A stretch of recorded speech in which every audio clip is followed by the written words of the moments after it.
Hello, welcome to my channel.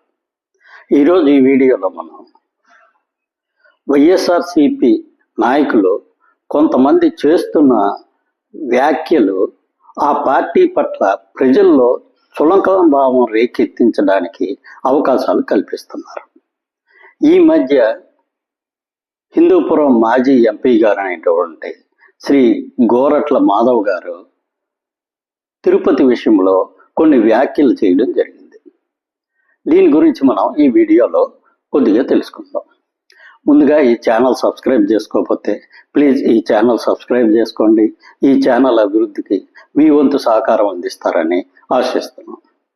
ఇక విషయంలోకి వెళ్తే శ్రీ గోరట్ల మాధవ్ గారు ఒక ప్రెస్ మీట్ పెడుతూ ఆ ప్రెస్ మీట్లో వైఎస్ఆర్ కుటుంబానికి తిరుపతి వెంకటేశ్వర స్వామి అంటే చాలా ఎక్కువ భక్తిభావం ఉంది.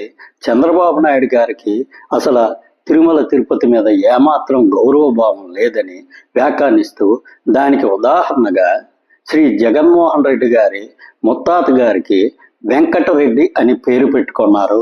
అంటే వెంకటేశ్వర స్వామి మీద భక్తితోనే ఆ రోజు ఆయన ముత్తాతకి వెంకటరెడ్డి అనే పేరు నిర్ణయించడం జరిగింది.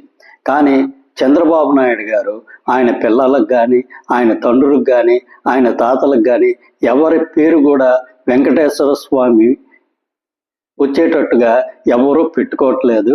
నిజంగా చంద్రబాబు నాయుడు గారికి కానీ భక్తిభావం ఉండి ఉంటే ఖచ్చితంగా ఆయన కొడుక్కో మనవడకో ఎవరికో ఒకరికి ఈ వెంకటేశ్వర స్వామి పేరు పెట్టుకుని ఉండేవారు. కాబట్టి దీన్ని బట్టి మనకు అర్థమవుతుంది ఏంటంటే చంద్రబాబు నాయుడు గారికి వెంకటేశ్వర స్వామి మీద ఏమాత్రం భక్తిభావం లేదు. వైఎస్ఆర్ కుటుంబానికి మాత్రమే వెంకటేశ్వర స్వామి మీద చాలా అపారమైన గౌరవ భక్తిభావాలు ఉన్నాయని చెప్పి దీనివల్ల అర్థమవుతుందని చెప్పి ఆయన ఒక వ్యాఖ్య చేయడం జరిగింది. ఇది చాలా వరకు ప్రజల్లోని ట్రోల్స్కి గురి అవుతుంది. ఎందుకంటే పేరు అనేది చాలా విషయాల మీద ఆధారపడి ఉంటుంది. కొంతమంది తన తాత తండ్రుల పేర్లు పెట్టుకుంటారు. కొంతమంది వాళ్ళ పుట్టిన జన్మ నక్షత్రానికి అనుగుణంగా వాళ్ళ పేరు నిర్ణయించడం జరుగుతుంది. ఈ విధంగా రకరకాల అవకాశాలు ఉన్నాయి పేర్లు పెట్టుకోవడానికి. కేవలం మనకు భక్తిభావం ఉందని చెప్పి మన పిల్లలకి ఆ దేవుడి పేరు పెడతామా?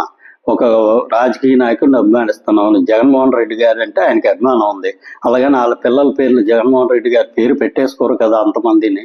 కాబట్టి ఈ విషయంగా కొంత వైఎస్ఆర్సీపీ నాయకులు ఆలోచించుకొని ఏదైనా వ్యాఖ్యలు చేసేటప్పుడు ప్రజల్లోకి అది ఎంతవరకు సానుకూలంగా వెళ్తుంది, దాని మీద ఏమైనా వ్యతిరేక భావాలు ఏమైనా వస్తాయా అని ఆలోచించుకొని ఏమైనా వ్యాఖ్యలు చేస్తే అది ఆ పార్టీకి ఉపయోగకరంగా ఉంటుంది.